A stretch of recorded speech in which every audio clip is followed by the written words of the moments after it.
Nshuti mwene data, nongeye kukwifuriza amahoro dukomora mu mwami wacu Yesu Kristo n'umunezero dukura mu ijambo rye, kandi nongeye kukwifuriza ibihe byiza.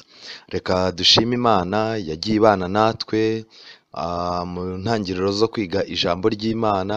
Imana ikabana natwe, ikagenda isobanurira buri wese, mbibutsa yuko twese turi abigishwa b'ijambo ry'Imana.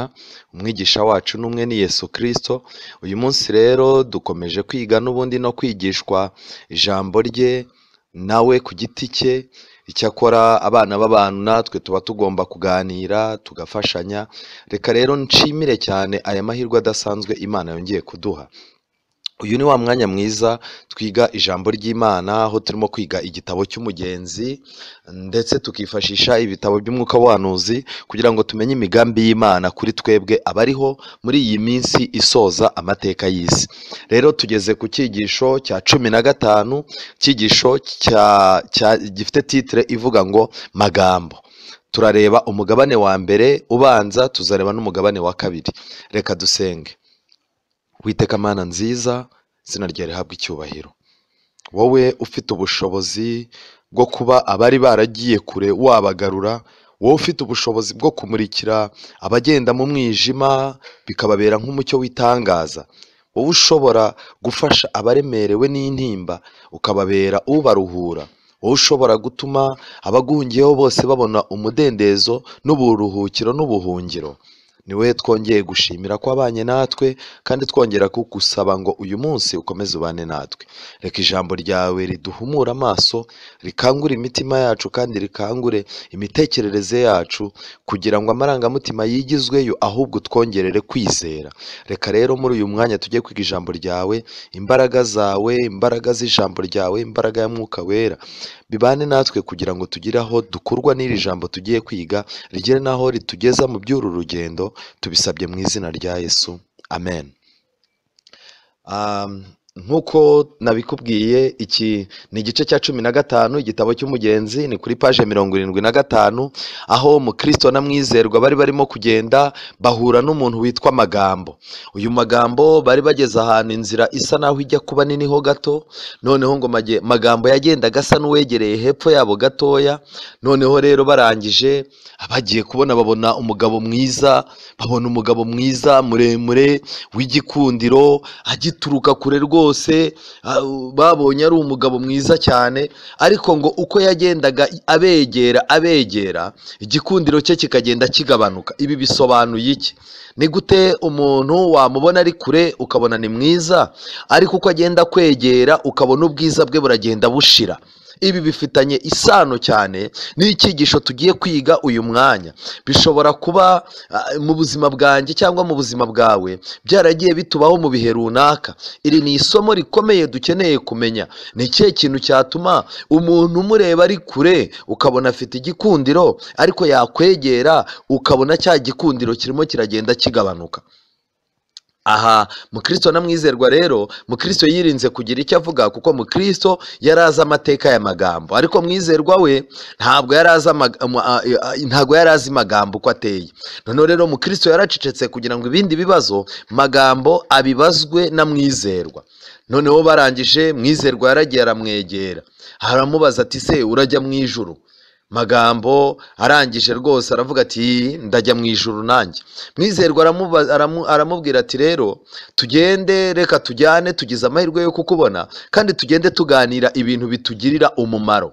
Magambo yari umuhanga cyane ku bigendanye no kubaka ubwami bw'Imana akoresheje umunwa gusa bitagira ibikorwa.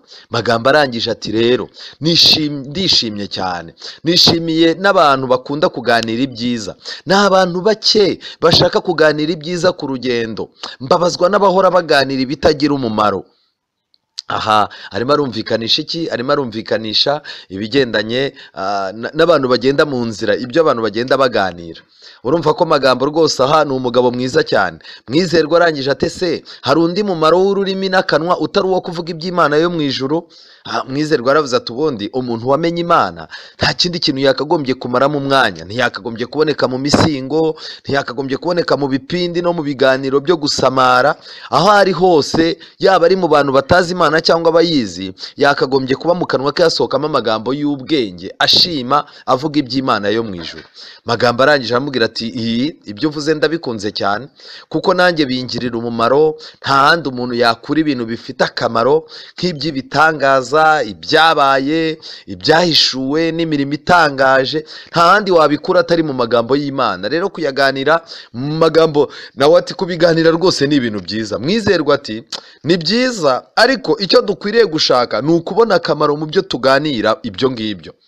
Aka rero aka kari akajambo katangiye kutanezeza Magambo, kuko Mwizerwa arimo aravuga ati yego kuvuga ibintu by'Imana nibyo, ariko kubivuga gusa tukabiganira hatariho gufata imyanzuro ngo bigire icyo bimara mu mitima yacu no mu mibereho yacu, ibyo nabyo ni uburyarya, nta kintu byamara.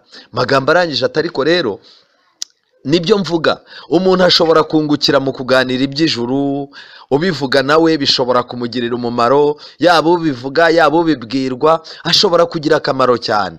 Umuntu ashobora kumenya uko akwiriye kubyarwa ubwa kabiri, ashobora kumenya uko akwiriye kubyarwa ubwa kabiri. Umuntu ashobora kumenya ko tudakizwa n'imirimo yacu, dukwiye kubarwaho gukiranuka kwa Kristo. Nshuti zanjye, mutega amatwi Magambo ubumenyi afite, ntimumwite umuntu woroheje mu bigendanye n'ibigendanye n'amagambo y'Imana n'ijambo ry'Imana. Mwumve urwego rwe. Icya mbere, azi ibigendanye no kubyarwa ubwa kabiri. Kubimenya gusa, uretse ko kubimenya gusa nta n'ikintu bimara. Azi yuko abantu badakizwa n'imirimo ahubwo bakizwa no gukiranuka kwa Kristo babarwaho. Mu magambo make, azi gutsindishirizwa n'ubuntu kubwo kwizera icyo bisobanura. Magambo kandi yarakomeje aravuga ati kandi bishobora gutuma umuntu amenya kwihana uko ariko, no kwizera no gusenga no kwihangana ibyo ari byo. Murumva urwego ariho. Byakwigisha umuntu kandi ibyasezeranywe bikomeye byo mu butumwa bwiza. Kandi ikindi, ibyo kubiganira byahumuriza umuntu bikamumara n'umubabaro, bikamukomeza no mu rugendo. Magambo yarakomeje avuga ati kandi ibyo bintu abyumvise, abiganiriye cyangwa akabyumva, byamwigisha gutsinda imyigishirize y'ibinyoma no kugira impaka nziza no kwigisha abaswa ukuri. Mwumve urwego Magambo ariho. Ashobora kujya impaka z'ukuri akagutsinda. Magambo ashobora guhangana nawe mu nyigisho y'ibinyoma akamenya ko iyo nyigisho ari ibinyoma. Magambo ashobora kwigisha abantu bagatsindwa. Uyu Magambo ni umuhanga cyane. Magambo mwumve, ubwo ni ubumenyi yari afite. Mwizerwa arangije aramubwira ati ariko rero kudakunda kuganira iby'Imana niyo mpamvu ituma abantu bake bazi uko bakwiriye kwizera no gukorerwamo umurimo w'ubuntu bw'Imana ukorerwa mu mitima yabo kugira ngo bahabwe ubugingo budashira. Benshi barajijwa bakajya gukurikiza imirimo itegetswe n'amategeko itabashisha na hato umuntu ubwami bwo mu ijuru. Gusa ntabwo biva mu guhirimbana k'umuntu. Arangije iri jambo Mwizerwa bwiye Magambo. Nanone Mwizerwa we arashaka ko ibiganiro bajyaho biza no kwerekeza ku buhamya bw'icyo Imana n'ijambo ryayo byakozemo imbere mu mutima w'umuntu. Ariko Magambo we ibyo afite ni ibiri mu kanwa gusa. Mwizerwa atariko rero byanga byakunda, reka tuze no kureba uburyo umurimo w'ubuntu bw'Imana ukorera mu mitima, kuko nicyo kintu gifite agaciro. Twe kuza gutinda gusa mu magambo, mu mpaka z'ibyo twizera, mu mpaka iki ni ikinyoma iki ni ukuri, izo mpaka no gutsinda n'amagambo yo gutsinda abaswa, ibyo byo nabyo ni byiza kubimenya. Ariko icyo numva twatindaho ni ukuza kwinjira ngo turebe umurimo w'ubuntu bw'Imana uburyo wakoreye mu mutima. Magambo arangije asubiza Mwizerwa ati ndabizi neza ko ntacyo umuntu abasha kwakira kitavuye mu ijuru. Byose ni ubuntu bw'Imana, ntibiva mu mirimo yacu. Naguha ibice 100 byo mu byanditswe byera bihamye ibyo. Umugabo byonyine inyigisho yo gutsindishizwa ni ukubwo kwizera. Ibigendanye n'uburyo umunyabyaha aronka Kristo, n'uburyo umunyabyaha babarirwa, uburyo umunyabyaha atsindishirizwa uko abyarwa ubwa kabiri. Magambo yabwiye Mwizerwa aramubwira ati ngewe uramutse ubishatse mfite ibice 100 byo muri Bibiliya nakubwira mu mutwe bihamya ibyo bintu. Magambo yagize umwanya wo gusoma Bibiliya, buri kintu cyose ashobora kukizanaho amasomo. Reka ngire ikintu mbabwira, yakugose akugotesha amasomo, kukwaka ideni akoresha isomo, kugushuka mu kintu runaka akoresha isomo. Magambo afite ibice birenga 100. uyu munsi ushobora kuba ufite umuntu muziranye wadanangiwe na Satani, ariko Satani akamurekera Bibiliya ku buryo ayicurika akavuga amagambo ukagira ngo ni umuntu mwiza, ariko Satani yaramurangije mu mutima. Uwo rero Magambo turakomeza kubireba. Magambo arangije ati rero uretse ibyo ngibyo, Mwizerwa aramwitegereza aravuga ati zana kimwe dutangirireho, zana kimwe muri ibyo bihamya, muri ibyo bice byawe 100, zanamo kimwe dutangirireho.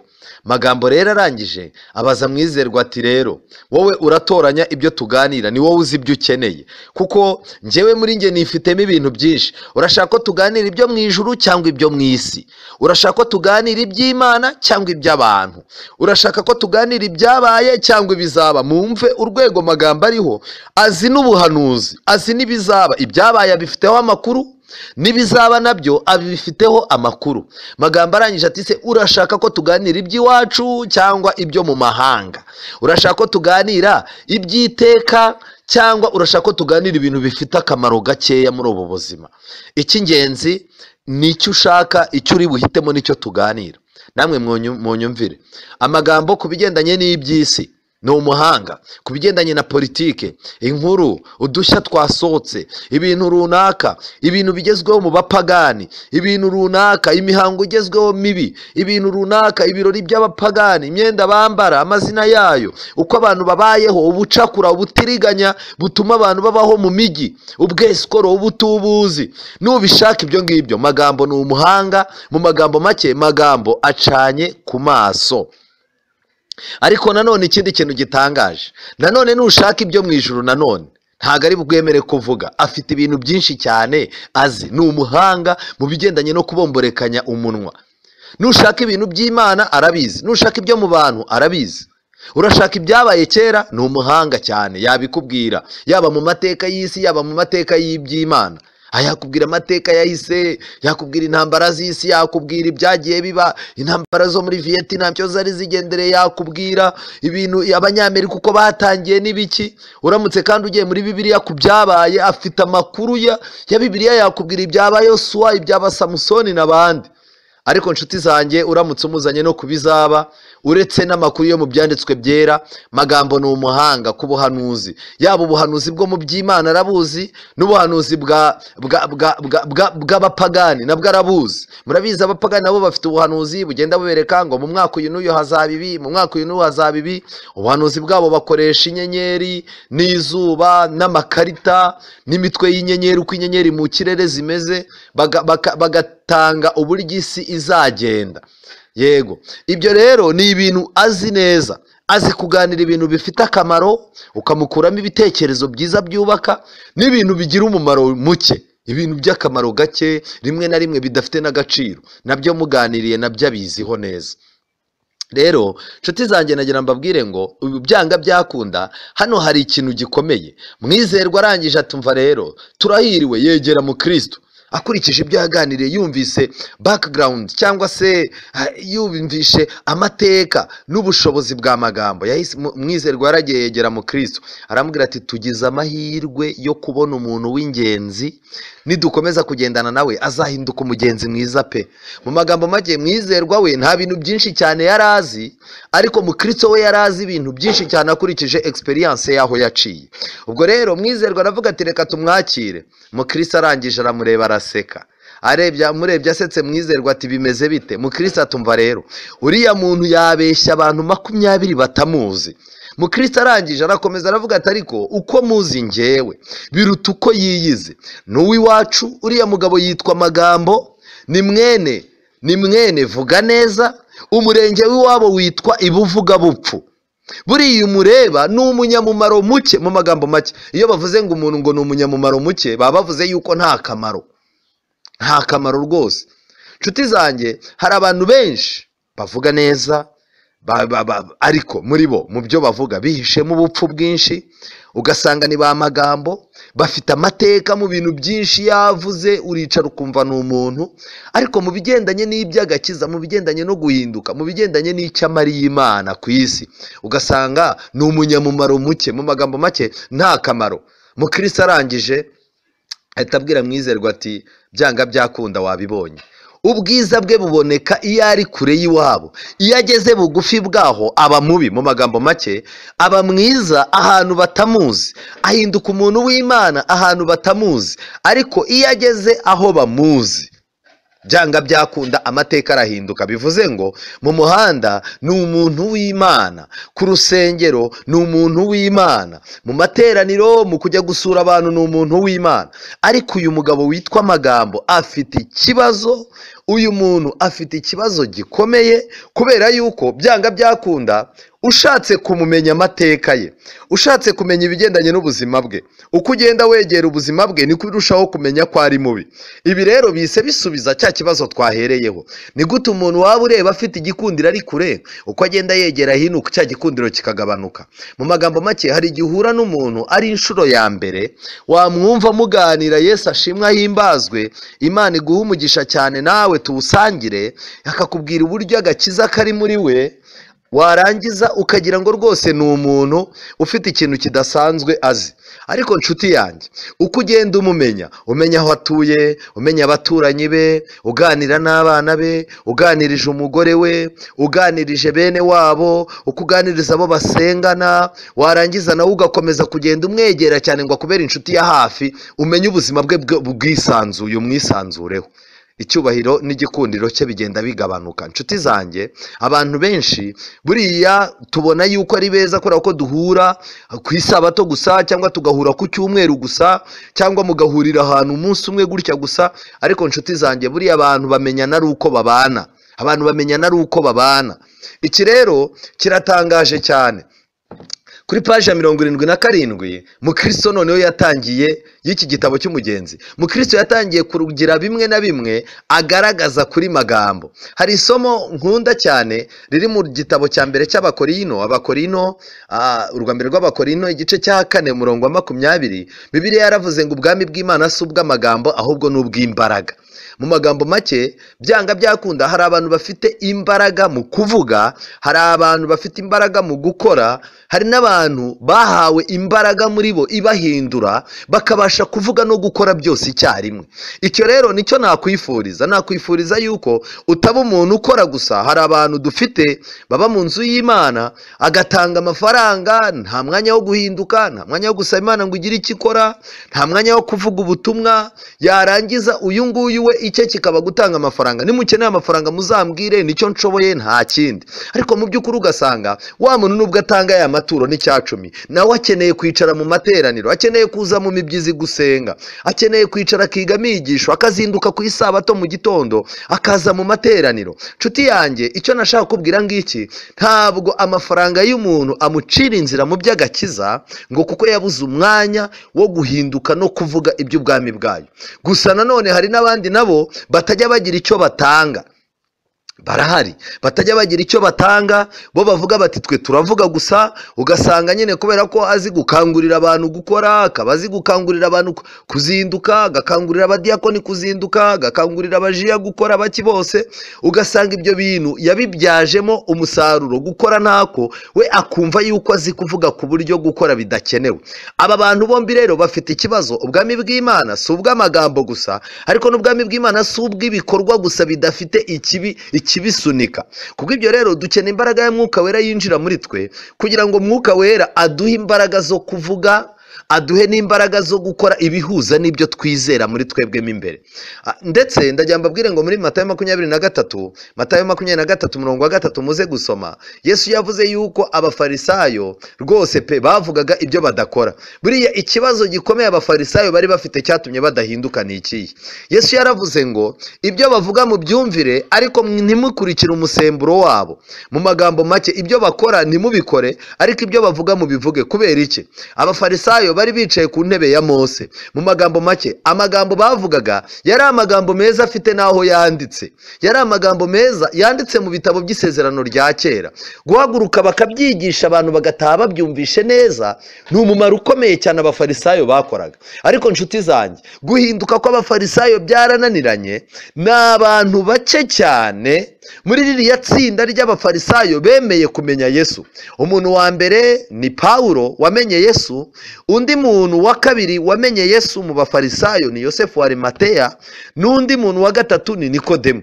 Abo bantu nibo byibuze wavuga barokotse igifarisayo. Ndagira mbabwire ngo uyu munsi wa none igifarisayo kiracyarimo gukorera mu bantu. Yesu yaravuze ati rero abafarisayo mubatega amatwi, ibyo bababwira nibyo pe, baba bakoze ubushakashatsi, amagambo bigisha nibyo, afite ahantu yanditse, ariko nanone ikibazo gihari ni kimwe: mwirinde kuko ibyo bavuga ntabwo ari byo bakora. Matayo 23. Iki gice cyose nugisoma uzasanga abafarisayo ubwami bw'Imana bwari ku minwa yabo gusa, ariko mu bikorwa, mu mikorere yabo, mu misurire yabo, abapfakazi, ibintu byose bakoraga nta kintu cyagaragazaga yuko bari kumwe n'Imana. Rero ahangaha muri kuri page 77 y'iki gitabo Mukristo yagaragaje uburyo Magambo ateye. Yaravuze ati rwose akunda Magambo, uko umureba akunda kubana n'umuntu wese uko ari kose, agakunda ibiganiro byose. Uko aganiriye nawe none niko azaganira n'abandi, niyicara mu banywi b'inzoga, mu banywi uko inzoga imugwira mu mutwe. Iri ni irindi banga. Magambo ni umuntu wo mu nywanzoga. Nshuti zanjye, ushobora kuba wenda urwego rwo kunywa inzoga utararugeraho, ariko Satani uko agenda ahindura umuntu, amukuramo icyakagombye kumuhindura, umuntu asigarana ibintu by'Imana gusa ku munwa. Reka mwubwire ngo Magambo uyu nguyu uko avuga ibintu by'Imana ari mu rusengero, uramutse usanze nanone ari ahantu hihishe yagiye kunywa inzoga, ni nako byanga byakunda aba arimo kuvuga ibigendanye n'ibindi biganiro. Kandi nagira mbabwire inshuti zanjye, tugeze mu gihe Satani arimo gukora umurimo we cyane, aho Satani afite abantu bitwa ko afite baririmbira Imana bari mu rusengero ariko bakorera Satani, yarangiza akagira n'abandi baririmba indirimbo z'Imana bari mu tubari.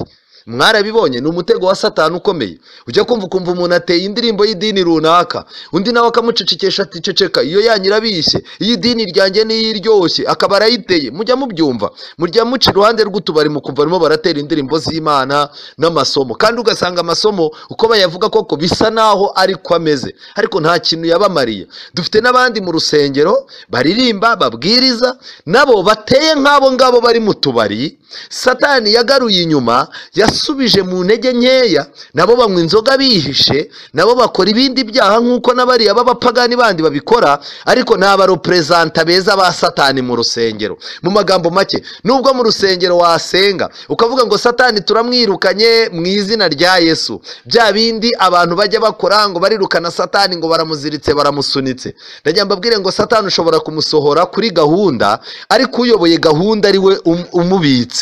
Satani ushobora kumwirukana mu magambo ugiye gusenga, ariko akaba ari muri korari iza kuza kuririmba. Nshuti zanjye, ni ibintu bikomeye, biradusaba kubana n'Imana cyane. Niko arushaho kuganira nk'ibyo yaganiriye nawe, kubaha Imana. Kuri Magambo ni kuri mu nzu ye, ni kuri mu mutima we, ni kuri mu nzu ye cyangwa se mu ngeso ze. Kubaha Imana afite kose kuri ku rurimi rwe. Kuri we kubaha Imana ni ukubomborekanya ururimi rwe. Mu magambo make, uretse kubomborekanya ururimi ukumva amagambo n'ay'Imana, ukumva kuganira nawe biraryoshye, ariko ubundi uramutse wibeshye ukabana nawe iminsi 2, iminsi 3, wamuzinukwa. Ibi rero biratangaje cyane. Mwizerwa yacecetse, Mukristo niwe urimo kumubwira, arimo aramubwira ati buriya wowe wagize ngo ni umuntu, niyo mpamvu nacecetse, wowe ntago umuzi. Yakubeshya nk'uko yabeshya n'abandi 20 nkawe. Kandi hano kuri iki gitabo barakomeje baravuga ngo Mukristo yakomeje abwira Mwizerwa, aramubwira ati rero buriya uko umureba avuga cyane ibyo gusenga no kwihana no kwizera no kubyarwa ubwa kabiri, ariko ntabyo afite. Buriya kuri uyu mureba, umva, yavuze ibimenyetso biranga uyu muntu witwa Magambo ku buryo rwose yari amuzi. Icya mbere, uko umureba inzu ye ntirimo kubaha Imana. Icyo ni icya mbere. Mu rugo kwa Magambo inzu ye ntirimo kubaha Imana, cyokoze ibitabo afite cyangwa se Bibiliya afite arenze ku rusengero. Uzasanga afite izina ryo ku rusengero mu mwita, afite izina ryo mu muhanda, ndetse afite n'izina ryo mu kazi, afite n'izina ryo mu rugo iwe uko bamwise. Inzu ye rero ntirimo kubaha Imana. ibintu by'Imana, abana be ndetse n'umugore we iyo bagezeho usanga ari abashyitsi ku Mukiza. Hari igitabo kimwe nabisomyemo ndatangara, abantu benshi usanga barwanira ibintu bya gahunda zo mu nzu y'Imana, ariko wareba ugasanga abo babana ni abashyitsi ku Mukiza. Mu rugo rwe Magambo ntasenga, ntiyihana, nta bintu by'amasengesho wabona mu rugo rwa Magambo, reka da. Ibye ni ukwegura Bibiliya agiye mu materaniro. Arushwa n'inyamaswa kubaha Imana. Ibyo kubaha Imana kuri we inyamaswa zimurusha kubaha Imana. Uyu Magambo atukisha iby'agakiza, abizanira ikizinga n'igitutsi ndetse n'isoni muri ako gace k'iwabo. Yazinuye abantu ibintu by'agakiza. Hari igihe wicara utangiye kubaza umuntu akakubwira ati se usengera mu idini riniri, uti yego cyane rwose. Yarangiza ati se umuntu witwa kanaka murasengana, undi ati yego. Warangiza ugatuvuga uti ese burya kanaka muraturanye? Buriya kanaka ni umuntu utugirira akamaro cyane ku rusengero. Undi yarangiza agahita avuga ngo yewe, ngo niba idini ryanyu uriya ari we muntu ugira ufite icyo abamarira, iryo dini sinarizamo. Kubera iki? Niba uvuze ko ari we muntu w'ingenzi mufite kandi akaba ari we muntu udafite icyo amaze mu gace atuyemo, ubwo uwo muntu koko urambwira ngo iryo dini ryaba rimeze gute? Hano barakomeje, Mukristo yakomeje aravuga ngo iwe ni dayimoni, hanze ni uwera, abantu biwe nibo bababaje. Mu rugo iwe, mu nzu, abo babana uko bamuzi bitandukanye n'uko wamubona mu muhanda cyangwa wamubona ku rusengero. Gusa umuntu ugize amahirwe yo kumenya uko ateye ahora ababariye abantu we. Uhora wumva ufite agahinda k'umugore we, uhora wumva ufite agahinda k'umugabo we, uhora wumva ufite agahinda k'abana be. Barakomeje barandika ngo kuri uyu mureba Magambo ni umunyamwaga n'umunyarutoto. Mu magambo make ni umunyamahane mu rugo iwe. Ni umunyamwaga n'umunyarutoto, ahora avuga amagambo yo kurisha abantu umutima. Reka ngire ikintu mbabwira, abantu nk'aba barahari, ariko iyo ageze ku rusengero ahindura isura. Yesu ashimwe. Ushobora gusanga adashobora no gusuhuza umugore we mu rugo, adashobora gusuhuza umugabo we mu rugo, adashobora kwishimira urugo afite, ariko yagera ku rusengero ari imbere arimo kuririmba, ari imbere cyangwa ahageze yarangiza agatangira ati madamu wanjye mwiza cyane, nguriya ndamukunda, sheri wanjye ndagukunda cyane. Iryo jambo akarivugira ku ruhimbi, adashobora kuba yarivugira mu rugo cyangwa mu nzira cyangwa hanze y'urusengero. Aba bantu rero ni abantu b'abanyamwaga. Magambo ni umunyamwaga, ni umunyarutoto, ni umunyamahane. Ndetse barakomeje bandika yuko Magambo yazengereje abakozi be, batinya kumubwira ibitagenda neza. Magambo mu rugo ni umunyarutoto, nta muntu uvuga, nta mukozi uvuga. Ndetse noneho ikintu kibabaje, uretse kuvuga, kuganira n'abakozi, nta nabagirira neza, abuka inabi. Magambo abagirira nabi, ntabahemba, arabambura, kandi ntamenya n'agaciro kabo ko n'abari abantu. Ariko ku rusengero rwose ni umuntu ukomeye cyane mu bintu by'Imana, mu bintu by'agakiza. Amagambo umwatsa amasomo 100 yo kugirira neza abaguhemukiye, amasomo 100 yo kugirira neza, yo gufata neza abakozi, umva yayaguha pe. Ariko ibyo ngibyo muri we ntibihari. Magambo mu bigendanye n'ubucuruzi, kugura nawe birutwa no kugura n'umupagani. Icyambere arahenda, icyakabiri Magambo arariganya, kandi yigisha n'abana be kugenza atyo. Abana be muri business ze arababwira, akababwira ati mugabanye ibintu by'ikirokore, mugabanye ibintu by'ikirokore, mugabanye ibintu by'ubudive, mugabanye ibintu byanyu by'ubujiji by'uburokore. Ahangaha ku kazi nta kidiyakoni kihakora. Kubw'ibyo rero umuntu naza ayaguhaye uyafate, naguha menshi nabwo uyafate. Nta mpamvu gucuruza iyo ubizanyemo ibintu by'amarangamutima birapfa. Hano baravuze ngo kugura nawe birutwa no kugura n'umupagani. Bishoboka ko nawe waba warigeze ujya kugura n'umuntu, yarangiza akakubwira ati ninge dusengana, kanaka ukumva mu isoko ryose uhageze abantu ugira ngo ntibakuze, ukumva umuntu avuyemo ati ngwino turaziranye ku rusengero, buriya mba mpari iyo wigisha, mba mpari iyo uririmba, njya nkubona ku rusengero dusoje amateraniro, ngwino ungurire. Yesu yaravuze ngo mwite cyane cyane kuri bene wanyu, kandi iryo somo nta hantu ryanditse, nta hantu Yesu yavuze ngo mwite kuri bene wanyu. Ahubwo Pawulo yaravuze ngo uko mubonye uburyo mugirirane neza cyane cyane abo mu nzu y'Imana. igikurikiraho rero nta kindi ni uko uricara ugahita uvuga uti rero ubwo ari mwene data, ubwo dusengana nta mpamvu zo kureba n'umunzani nagenda bishyiremo abizana apakire mu modoka. Ubwo dusengana nta mpamvu yo kureba uyu mwenda ubu urankwira. Ubwo dusengana ntago yampa inkweto ya mangaze, uko biri kose arampa inkweto nziza. Ubwo dusengana ntago yambeshya, buriya ibiciro byarazamutse koko. Ubwo dusengana idolari ryazamuye agaciro, uko biri kose ntago yamvunjira mpenze n'uwiwacu. Ubwo dusengana musigiye kiriya gikoresho azagikore, nikiba kizima azakinzanira ndabizi. Ubwo dukorana nta n'impamvu zo kumusiriveya, nanyubakire ndabizi nzajya mu nzu nziza kuko ni umuntu w'Imana. Ndajya mbabwire inshuti zanjye, kimwe mu bintu bibabaje ni uburyo guhuza amasomo na Bibiliya twigisha n'indirimbo turirimba, kubihuza n'ubuzima busanzwe biratugoye. Umuntu ukoreshwa n'umutima uhana, Magambo ntajya ahuza nawe, ntabwo ajya akorana n'abantu bakoresha umutimanama. Abantu bakoresha umutimanama, abantu batekereza mbere yo kuvuga, abantu bajya kugira nabi bakagira ubwoba, abo bantu Magambo abita abapfapfa. Ntabwo bakorana. Ndetse n'iyo arimo gushima abandi, iyo arimo gushimira abantu bakorana muri bizinesi nziza, Magambo ntajya ashima abantu bakoresha umutimanama ko ari abakozi beza. Ariko uyu munsi wa none muzabibona, umuntu hari igihe aba afite umukozi w'incakura, umukozi upakirira abantu ibintu bituzuye, umukozi ubeshya ibintu uko byazamutse bitazamutse. Uko inyungu zinjira usanga uwo muntu, nubwo wowe usenga watinye kubeshya, ariko washyizeho umuntu wo kugufasha kubeshya.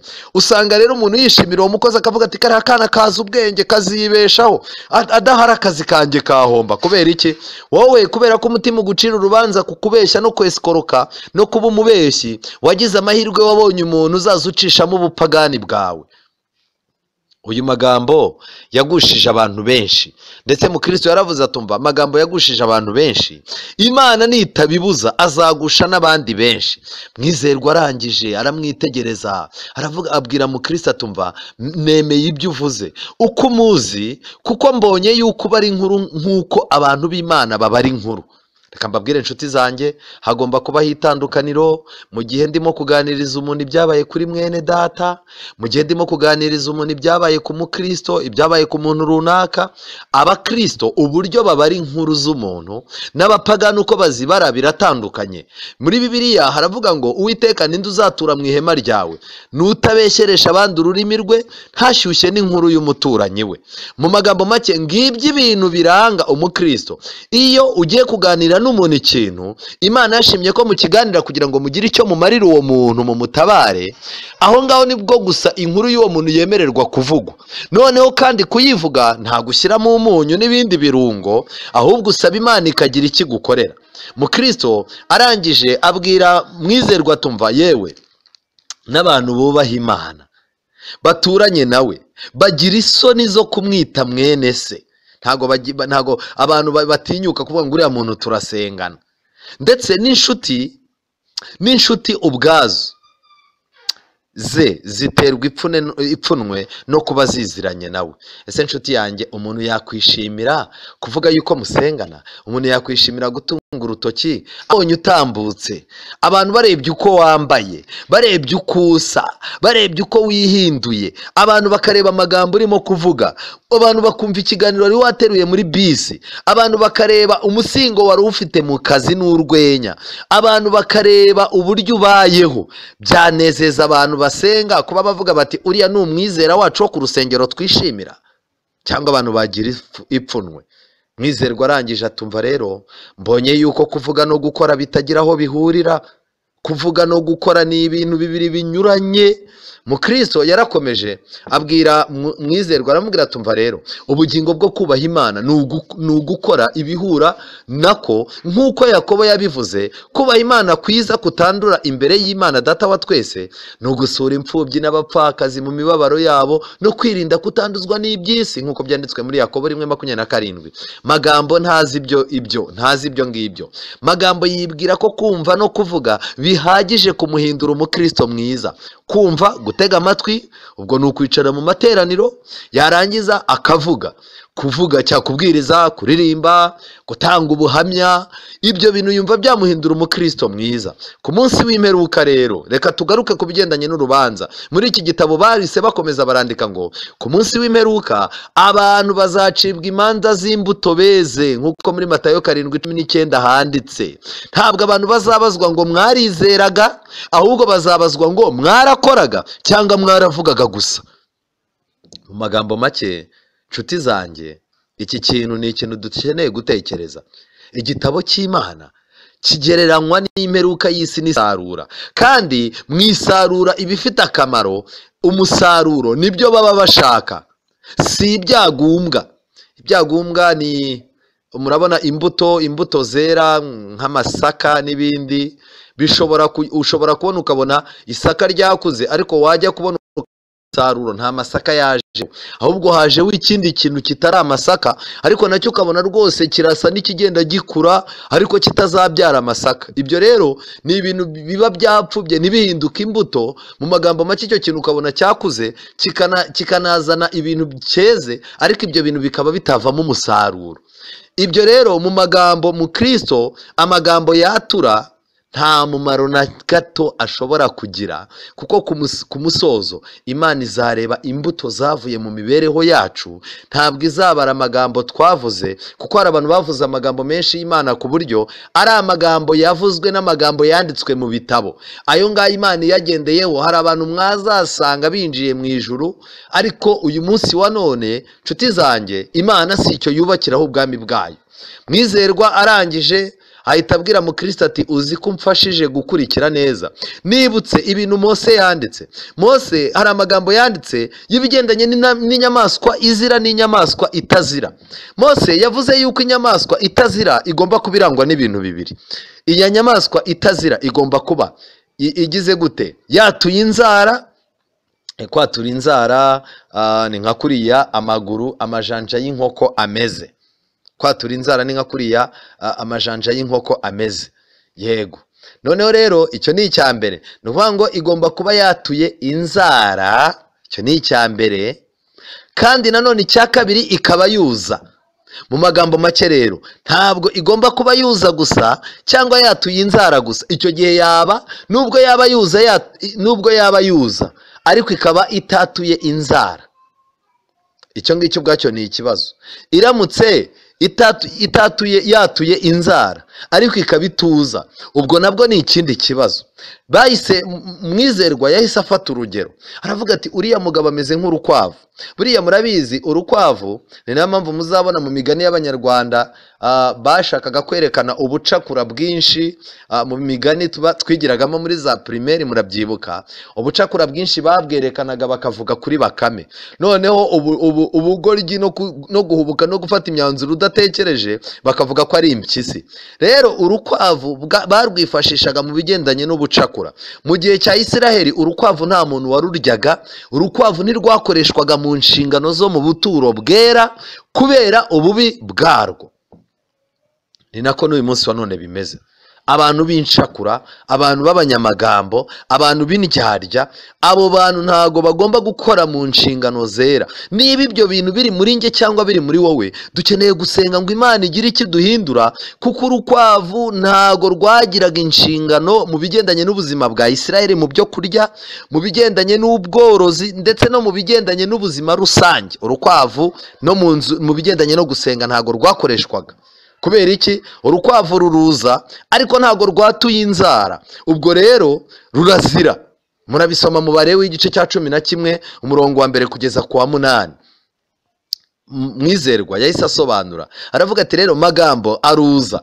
Kubera iki? Kuza ni iki? Ashaka ubwenge yuza ijambo ry'Imana, agerageza gusoma, agerageza gutekereza ku byo bavuze, ibyo bintu akabiboroka mu mutwe rwose, akaba yanabigusubiriramo. Rero ni byiza cyane pe, aruza.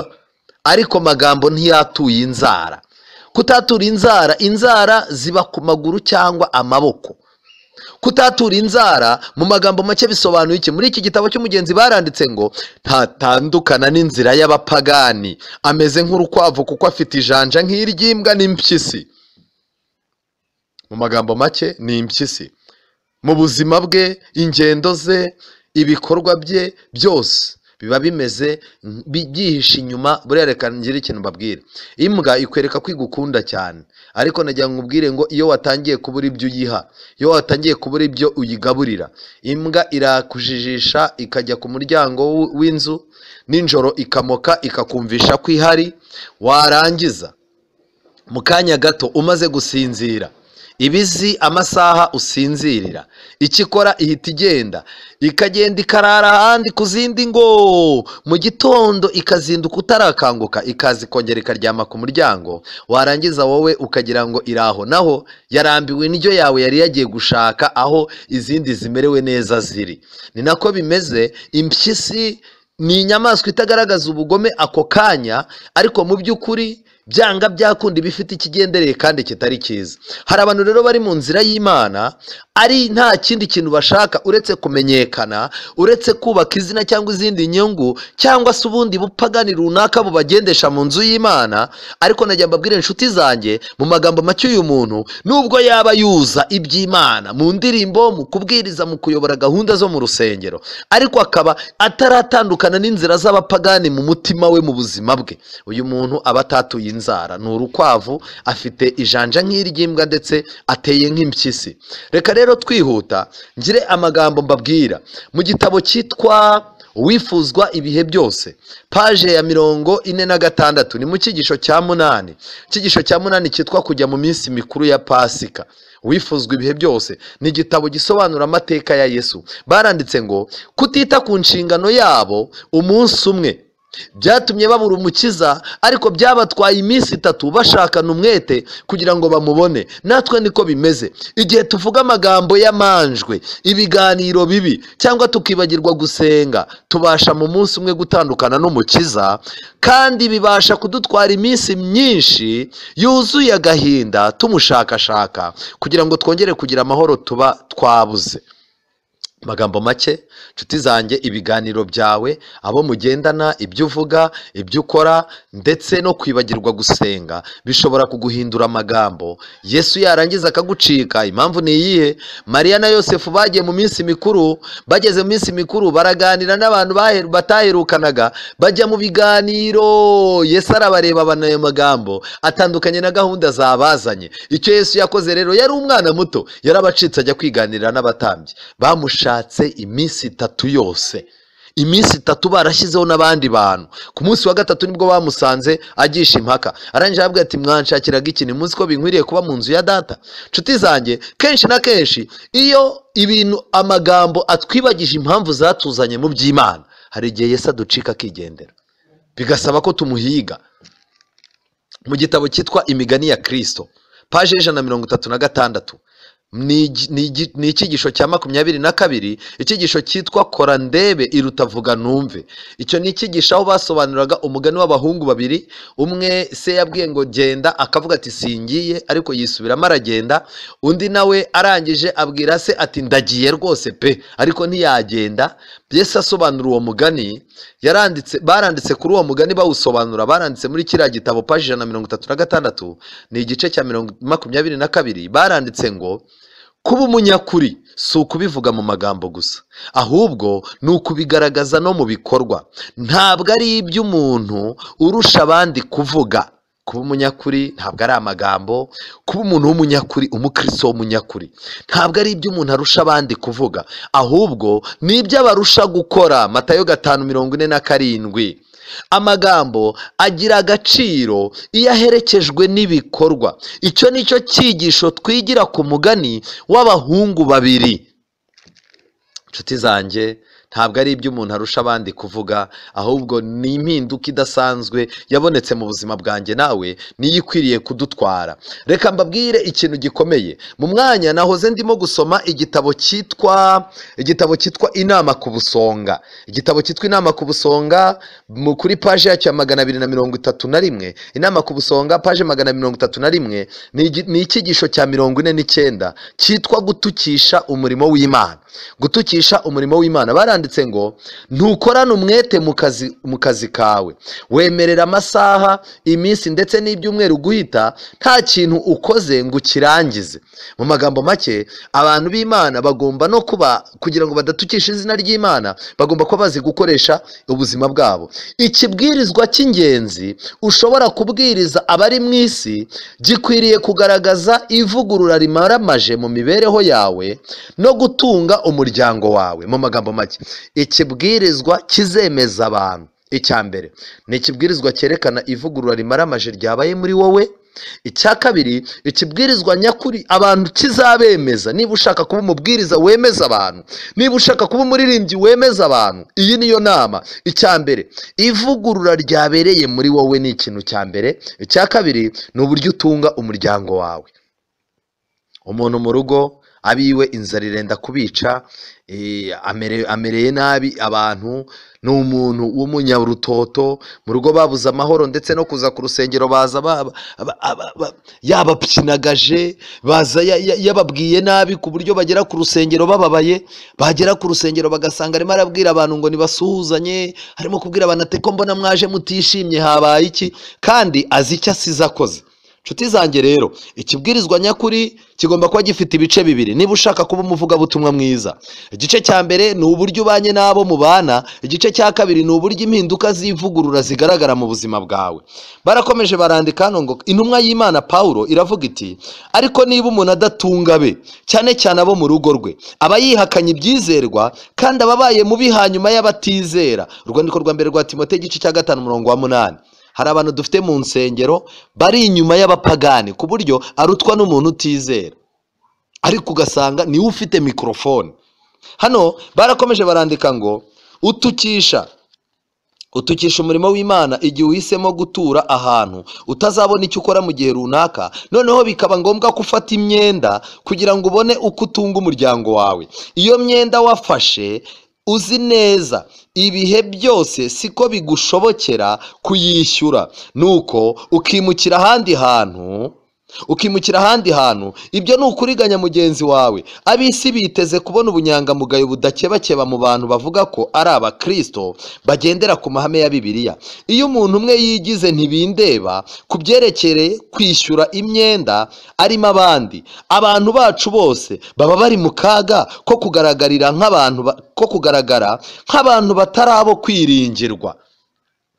Umuntu w'umwambuzi, buriya Magambo rwose pe, kwambura umuntu Magambo yari umuhanga, ariko amagambo avuga wamureba rwose. Reka mbabazi, umuntu uvuga Bibiliya, umuntu uyobora gahunda zo ku rusengero, umuntu usenga cyane abantu bakavuga meni iremereye, umuntu ku rusengero ugenda yibombaritse ifite Bibiliya n'ibitabo by'indirimbo mu kwaha, abantu rwose bamureba ukumva nturamwumva navuga nabi ku rusengero. Rwose aramutse akugujije amafaranga akakubwira ati nta mafaranga ufite aho ngo ngurize, wayamwima? Reka da, ari we muntu w'Imana, ari we exemplaire murimo kubona mu rusengero. Ariko ikibazo ngiki, wa muntu uko ahindutse mubi, iyo aguhemukiye uhita ufata urusengero rwose ko ariko rumeze. Niyo mpamvu uzajya kubona wumve umuntu aricara avuze ati abantu baha bose bamvuye ku nzoka, nta muntu nzongera gufasha, abantu baha bose ni abeskoro. Si uko urusengero rwose ari abeskoro, ahubwo abo watoranyije ngo bakubere inshuti magara, Satani yarabakweretse ugira ngo ni abantu bazima, ariko nibo bantu babi idini rifite. Kubw'ibyo rero, kuba bakubereye babi ntibivuze ko idini ryose ari ribi. Ibi biratangaje cyane. Muri iki gitabo banditse amagambo akomeye cyane. Nshuti zanjye, nagira mbabwire, kwiba ni ibintu bikomeye. Itegeko rya 8 paji 132 icyo gitabo nasomaga. Itegeko rya 8 riciraho iteka kwiba abantu no gucuruza abaretwa. Gucuruza abaretwa ni ukwicara umuntu ukamufata ukamushyira mu kazi. Abaretwa bacuruzwaga kera, ariko uyu munsi wa none ni gute bacuruza abaretwa? Njyewe ndaje, uramfashe unjyanye ahantu mu kazi, banyandikiye ko nzaza mpembwa umushahara w'ibihumbi 500, warangiza ukankoresha uburetwa ukangurisha, nkazaza mpembwa ibihumbi 200, ayandi tukavugana ko nzaza nyagushyirira kuri banki kuko ariko twabivuganye. Nshuti zanjye, uku ni ugucuruza umuntu. Uburetwa ni ukurya imitsi y'abantu. Hari abantu benshi basigaye babikora. Buriya abantu benshi barimo bararya imitsi y'abantu kandi Imana izabibabaza. Ndetse iri tegeko rinabuzanya intambara zo kwigarurira uturere tw'ibindi bihugu, ubutaka bw'abandi. Bivuze ngo guhinga umurima w'umuntu runaka uwukurura, kujya kunyaga ubutaka bw'abandi, nabyo ubwabyo bibarirwa mu kwiba. Iri tegeko riciraho iteka ubusambo n'ubujura. Abantu benshi babaye ibisambo, ariko iyo umuntu afite uyu muco w'ubujura ntabwo yabwiriza ngo byange, ntabwo yaririmba ngo byange, ntabwo yahagarara ngo ayobore gahunda ngo byange. Hano barakomeje barandika ngo iri tegeko risaba kuba inyangamugayo mu tuntu duto uko tungana kose mu mibereho yacu. Rivuga ko uburyo bwose bwo kugerageza kwishakira inyungu binyuze mu bujiji n'intege nke cyangwa ibyago by'abandi byandikwa mu bitabo byo mu ijuru ko ari ubujura. Nshuti zanjye, guprofita umuntu bitewe n'ubujiji bwe ko ataramenya ubwenge, gufatirana umuntu mu ntege nke mu kibazo yahuye nacyo, cyangwa ukaprofita ari mu byago, mu ijuru babyandika yuko uri umujura. Ariko abantu benshi ni ba magambo, baravuga ibintu, ariko hari ahantu dushobora kujya umuntu yahagera kubera ko yaciye muri iyo karitsiye agahemuka. Hari ahantu mushobora kujya gukorera amateraniro, mushobora kujya gukorera igitaramo, abantu baza banezerewe bahagera, bakwitegereza abantu babonamo umuntu wabahemukiye, barangiza bakagenda. Niyo mpamvu muzabona ivugabutumwa ry'uyu munsi wa none ritabyara umusaruro. Mu gitabo cyitwa Ivugabutumwa, ni igitabo kingira inama uburyo nkwiriye kuvuga ubutumwa. Muri iki gitabo banditsemo amagambo akomeye cyane, ni amagambo yantangaje. Umubwirizabutumwa ashobora gutekereza ko kubw'uburyoza bwe mu kuvuga ibihimbano yakoze ibikomeye mu kugaburira umukumbi w'Imana, abamuteze amatwi bashobora kuvuga ko batigeze bumva insanganyamatsiko z'agahozo nk'izo, ko batigeze babona ukuri gutangazwa mu mvugo nziza nk'iyo, kandi kubwo bagaragazwaga Imana mu gukomera kwayo bumvise bagurumana umuriro w'amarangamutima. Ariko rero urebye inkomoko n'umusaruro wavuyemo, urasanga uko gutwarwa kose kw'amarangamutima kwatewe n'ibyo bihimbano babwiwe.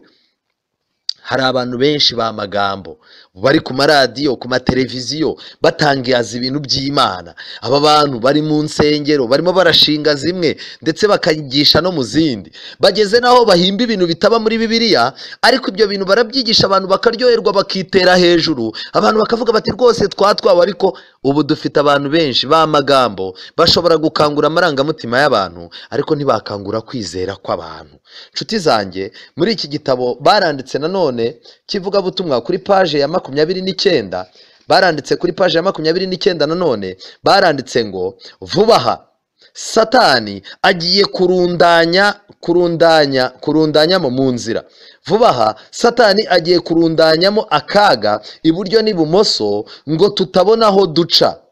Inzira zose azazishyiramo inzitizi kugira ngo intumwa z'Uwiteka zizabure aho zinyura. Ibyo bizatuma zidashobora gukora icyo zishobora gukora nonaha. Dukwiriye gukora umurimo twahamagariwe ubudacogora, tukajya mbere uko dushoboye kose, tukarwana inkundura kugira ngo tubashe gutsinda uru rugamba. Nshuti zanjye rero, mu gitabo cya Bibiliya, mu gitabo cya kabiri cya Timoteyo, urwandiko rwa kabiri rwa Timoteyo, igice cya 3 umurongo wa 5, Timoteyo yasoreje agaragaza iminsi imeruka, yasoreje ku bantu bazaba bariho n'uburyo bazaba bateye. Yaranditse ngo umurongo wa 5 igice cya 3 rwa kabiri rwa Timoteyo, bazaba bafite ishusho yo kwera ariko bahakana imbaraga zako, abameze batyo ujye ubatera umugongo. Noneho Tito nawe yazamukiye kuri aya magambo. Tito igice cya mbere umurongo wa 15, Tito we yaranditse ngo bavuga yuko bazi Imana, ashyiraho akadomo. Umva, bavuga ko bazi Imana mu ndirimbo, mu bibwirizwa, mu buhamya baba barimo guha abantu, muri experience baba batanga. Bavuga yuko bazi Imana ariko bayihakanisha ibyo bakora. Bene abo nabo kwangwa urunuka, n'abatumvira Imana, no ku mirimo myiza yose ntacyo bamaze. Uyu ni umugabane wa mbere w'igitabo w'ikigisho cy'Umugenzi, ikigisho cya 15 cya Magambo. Turakomeje, ariko ikigaragara ni kimwe: Imana idufashe kugira ngo kubomborekanya iminwa yacu bitaba ari bwo buhamya bwonyine, tutaba abantu bavuga ibintu imitima itazi. Imana idufashe cyane kugira ngo impinduka ikomeye ikenewe ibe mu mitima yacu. Dusaba Imana kugira ngo ijambo ryayo ryinjire muri twe. Imana ikingura imitima yacu kugira ngo ubuntu bwayo bwinjire muri twe, kugira ngo amagambo tuvuga n'ibikorwa byacu bigendane n'icyo twamenye twakiriye kirimo gukorera imbere, kiduhindura mu izina rya Yesu. Amen. Witeka Mana nziza, izina ryawe rihabwa icyubahiro. Tunejejwe cyane n'ijambo ryawe ritweretse, ritubereye umunzani, kandi buri muntu wese afashe ibirenge bye byombi abikandagizaho. Dutangajwe nuko kuri uyu munzani nta biro namba dufite, turapimwe mu bipimo dusangwa tudashyitse. None ijambo ryawe iyo rimaze kudupima, turagusabye kugira ngo ugire icyo ukorera imitima yacu, gira icyo ukorera imibereho yacu. Abantu benshi badukunze kubw'ibyo tubwiriza, badukunze kubw'ibyo tuyobora mu nsengero, abantu benshi badukunze kubw'uburyo turirimba, abantu benshi badukunze kubw'ubuhamya dutanga n'iminwa yacu, abantu benshi badukunze kubw'ibiganiro biryoshye tujya tugirana nabo. Ariko igihe kirageze ngo ubwo ijambo ryawe ritweretse yuko ubwami bw'Imana atari ubw'amagambo, ari ubw'ibikorwa, turakwinginze kugira ngo twinjizemo imbaraga iduhindura, kugira ngo imikorere yacu n'imivugire yacu byerekeze ku by'agakiza. Dutegerejweho kubwiriza ubutumwa bw'abamarayika batatu, ubutumwa bukomeye cyane buzabwirizwa n'abantu bahindutse. Ndakwinginze kugira ngo mbere y'uko ijwi rirenga abantu baryinjiramo, ugire icyo udukorera, kuko ubutumwa turimo kubwiriza bw'abamarayika batatu ntibushobora kugira imbaraga mu gihe tukiri ba Magambo. Uduhe kugira ngo hagire impinduka igaragara muri twe. Abantu bajyaga batubona turi kure bakabona ubwiza bwacu, batwegera bagasanga turi babi, ahubwo batangire bagire inyota yo kumenya icyo wakoze muri twe. Reka ijambo ryawe ryubahirizwe mu mibereho yacu, kandi uturinde kuba twashaka ko abandi badushimagiza, ahubwo twubura amaso turebe mu ijuru ko gutabarwa kwacu ariho kuri. Tubisabye mu izina rya Yesu, amen.